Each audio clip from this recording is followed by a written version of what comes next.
At gaya nga po ng nabanggit natin kanina, habang lumilipas ang mga araw, lumalantad pa ang tindi ng naging pinsala ng Super Typhoon Yolanda sa iba't ibang probinsya.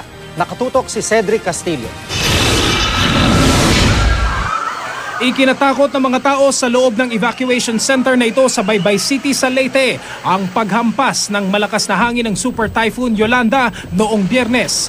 Mas matindi ang pag-ulan sa labas ng evacuation center. Humambalang sa kalye ang mga punong nabuwal. Sa Vira, Catanduanes, kita ang linya ng mga nagngangalit na alon.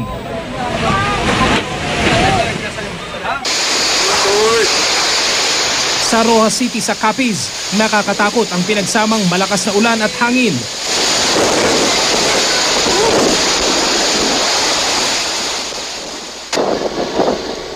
Sa highway ng Rojas City, halos yumuko na ang mga poste.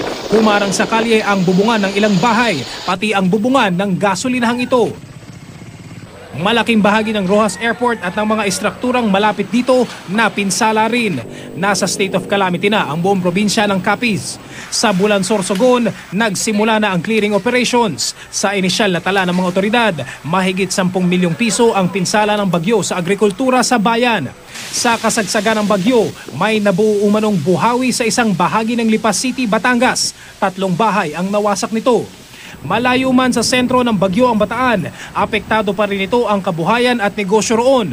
Dahil sa mataas na alon, hindi makapalaot ang mga mangingisda. Isinara rin ang ilang resort. Umabot din ang rain bands ng bagyo sa Isabela. Nagpaulan ito sa bahagi ng bayan ng Nagilian, kaya nalubog sa tubig ang ilang taniman ng palay at mais.